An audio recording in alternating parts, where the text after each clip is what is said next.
Hey, how's it going? So today I want to talk to you about some cameras that I believe every photographer should have with them at all times. Maybe not at all times, but when you're out taking photos. That's what I should say. And there is an asterisk with this statement.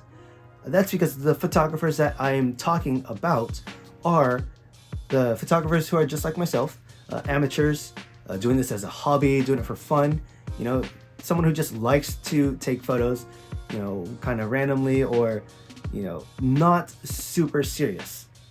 Okay, if this is you, then maybe stick around and listen to what I gotta say.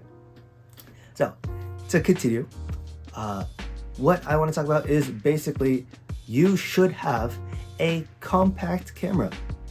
It is very, very game-changing for me to have a compact camera with me.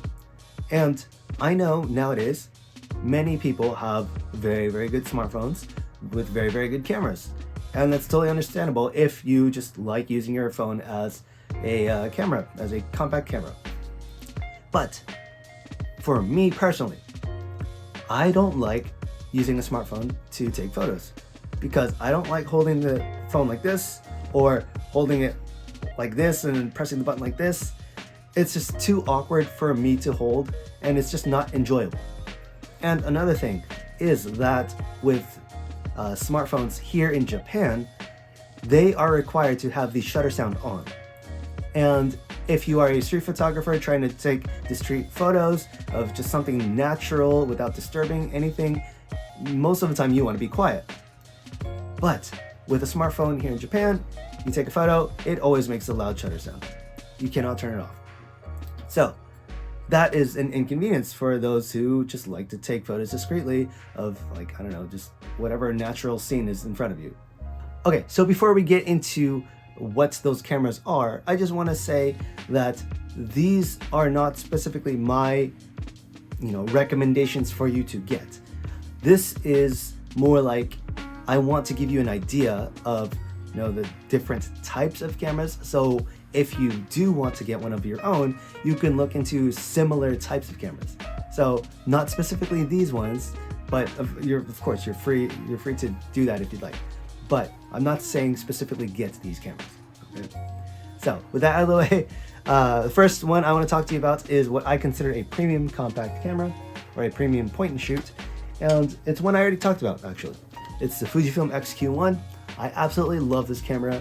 And what makes this premium is that, the price point is a little bit higher compared to other point and shoot cameras. But also the fact that it's so customizable, or like so adjustable in terms of the settings to really get that output that you want. Because it's got the PASM dial, so you can adjust aperture, shutter, and whatnot. And it's also got the Fujifilm film simulations. Not all of them, obviously. This is restricted to whatever was out during the year this was made. So it's very limited in that point. But I think in terms of like general use, you can really adjust settings to how you want. So if you're looking for a premium point and shoot camera, definitely look at how adjustable it is, really. If you can adjust shutter and aperture, and if there's different, film simulations, if you're going the Fujifilm route, or just whatever the equivalent is in other camera makers.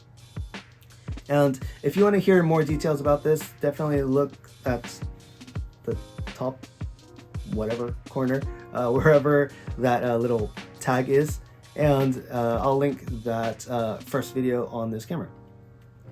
But continuing on, the next camera, it's not premium, but I would consider this a more consumer-friendly point and shoot compact camera, and that is this right here. So this is, let's see if I can remember the full name, the Sony DSC WX350. Did I get that right? Yes, DSC WX350. It's such a weird naming scheme, but anyway, why I think this is a very good consumer friendly, it's because it's simple to use. With Sony, I feel like Sony has this reputation to have a very specific type of like JPEG files, and it just looks so clean. And this is simple to use because there is no aperture priority, shutter priority. It's very simple. It's basically automatic at all times. The only, I guess, adjustable thing there is if you are in program mode, you can have, I think, exposure compensation, but that's about it really in terms of the settings that you can adjust. It's definitely not as in-depth as like the Fujifilm or maybe other higher end point and shoot Sonys, but this is definitely more entry level or like just consumer friendly point and shoot. So definitely look into something like this if you're looking for something simple to use as a point and shoot compact. Okay, so the third kind of camera I want to talk to you about is the digicam. And from my understanding of digicam, it's that they are old digital cameras from the early to maybe mid 2010s, not 2010s, early to mid 2000s to the early 2010s range, like those years. And the one that I have specifically is the Pentax Optile M50. And at first, I didn't understand what all those other people on YouTube were talking about digicams and why they like it and stuff and why it's getting popular again. But after using this one, I can see the appeal of it. It's very, very easy to use. It's literally point and shoot. There's no real customization on these kinds of cameras. Not too many of them, from my knowledge, use, or have aperture, shutter priority and whatnot. So it's basically point and shoot, but because of their age, they have a very specific look to them in their JPEGs, and it's just very, very nice to see.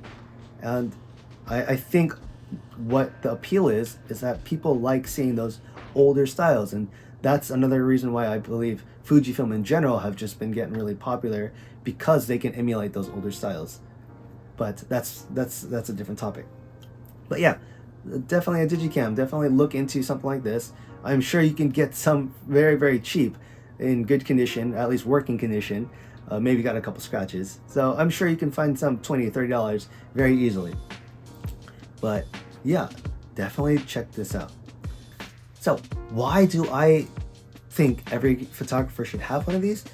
Simple. Convenient. They are very convenient to have, and that's because you can easily put them in your pocket. And it's not very noticeable that you have a camera in your pocket usually, compared to trying to put a camera like the X100V in your pocket. Like you're gonna look ridiculous if you do that. But yeah, for me, there's a situation where I was in a restaurant and I just had no space on the table to put my X100V, and I didn't want to have it around my neck while I was eating, so I just put it in my bag. But then I wanted to take photos still, so I just easily took my camera out, took a photo, and just put it back in my pocket. It was very, very easy. And also, it just sometimes, if your camera, like main camera, is in your bag or something, and you see something you want to take a photo of really quickly, maybe it's going to be too much of a hassle or take too long to take your main camera out, take the photo, compared to just, reaching in your pocket, getting the camera and, shoot. So that's why I believe every photographer should have some kind of compact camera. And like I said in the beginning, yes, smartphones have very good cameras, and smartphones can easily, fulfill that role. But if you're like me and just do not like using your smartphone for photos, then definitely take a look into having a compact camera. And I'm sure that if you just enjoy taking photos in general, I believe if you find a good one, then you'll enjoy using that as maybe a main camera for like the day. And it's just really, really fun to use, in my opinion. So I don't know how many times I went out with the XQ1 only to take photos, just because it's so easy to carry and the photos are just so nice from that camera. Okay, so with all that being said, I just want to say thank you for watching, and I guess I will see you next time. All right, bye.